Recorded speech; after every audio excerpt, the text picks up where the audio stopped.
How's it going? Fox back again. Another request today. This one is by Sem Yurtsever or Kem Yurtsever. Sorry if I pronounced it wrong. It was from another track by Moe Turk. This one is with Joe Mitri. It's featuring Sanna Hartfield. I'm a big fan of. You can get her vocals free from freevocals.com. Yeah, he's used one of her vocals in this track. There'll be a link in the description to this track if you would like to compare it exactly to the bass I've made. But this is it. This is the sound we're going to be making.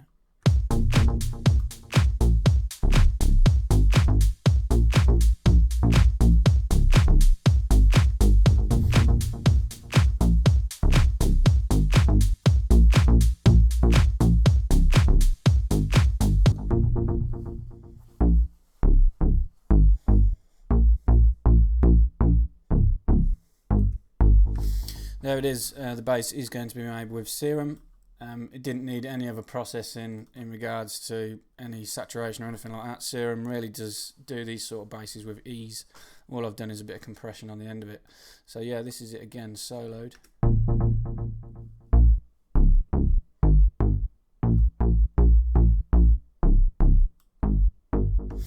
Nothing to it really, quite straightforward.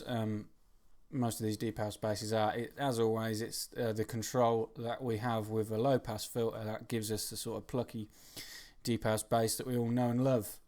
So yeah, this patch is free to download in the description if you can't manage to make it yourself. That being said, if you can't manage to make this one yourself, you want shooting.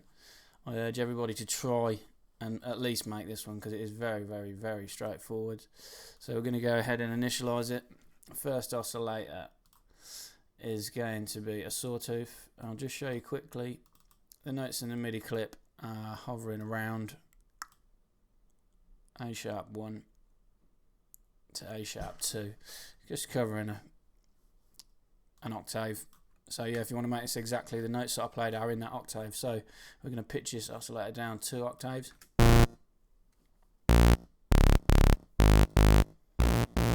Two voices unison, slightly detune them a bit just to give us a little bit of extra width.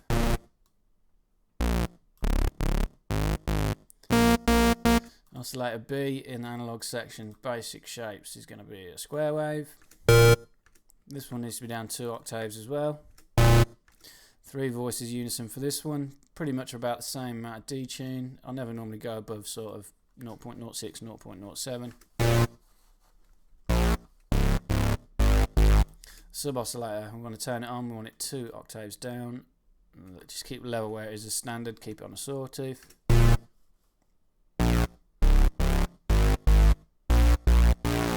Don't do anything to the amp envelope, we want it fully open. You control the length of the notes. Well, I controlled the length of the notes in this with the MIDI notes in the clip, and also by the filter. So that's pretty much the patch done. I didn't use any effects. All I used was a bit of delay because there was a little bit of delay in the track and a bit of EQ. All we need to do now is put a filter envelope on it. If you've seen any more deep house basses with Serum before, I always lean towards this MG Low 24. Steeper curve seems to work a lot better. Starting position, we want to push it around to about 2.7 Hertz, 2.9, something like that. A little bit more resonance. As always, drive it, fatten it up. We want the sub going direct out. Don't push it through the filter, so don't highlight it here, and also make sure it goes direct out. It's bypassing the effects that we're going to have later on, which is the delay and the EQ. So now just a simple envelope, drag it, drop it on the cutoff. We've got the filter open. We want to close it off over time using the attack of an envelope. So we're going to pull it negative, not all the way, about -55. It's happening instantly, as you can see, because the attack time is dead full. I want to push it out to about 300 milliseconds, 290, something like that. 275. Make it quite linear. Tiny bit of decay, and the sustain. Pull it down a bit, just to give it a tiny little bit of decay and a little bit of release. It's pretty much typical ADSR looking envelope.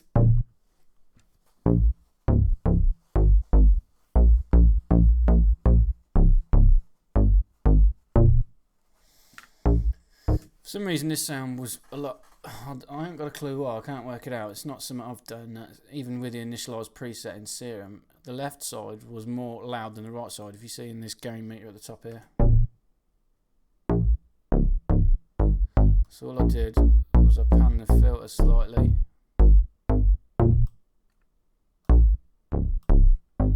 To the right, just to even it out. Couldn't work out why it was doing that. You probably won't need to do it on yours. It might be something I've got going inside Ableton. But yeah, that is it. Really straightforward. The delay, I only put this on because it had it in the track that I heard. The first note of the first bar of an 8-bar loop had a bit of delay on it. These are the settings I had if you wanted to be able to bring this delay in and out. Pull this down to dot half, all the way down to the bottom, dot half, and then I had a quarter and an eighth. Set it to ping pong, and I've controlled this with a macro so you can bring this in and out as you want. I believe it was around about halfway. Yes, it was. So now we have to control over the delay with a macro.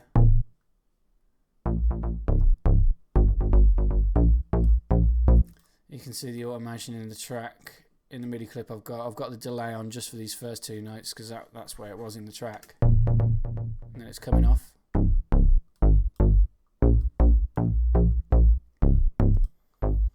EQ after the delay.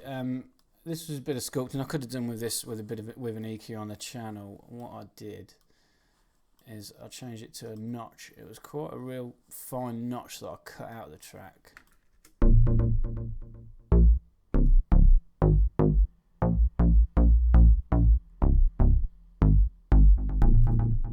Just to get rid of those frequencies there. Also, I added a high pass filter. Sometimes I do this. I use the same envelope that we use for the filter to like shut this high pass section of the EQ, if you like, off as well, just in case anything creeps through with a delay. It's doing exactly the same as what the filter does, starting open and then closing. That was it. So with a beat,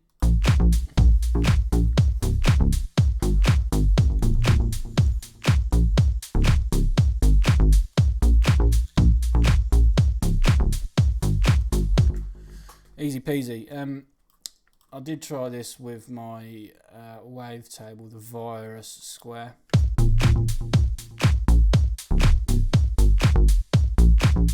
Normally lean towards this because it is a lot more analogy, but for some reason it did sound better with the one in the basic shapes, just a basic square wave.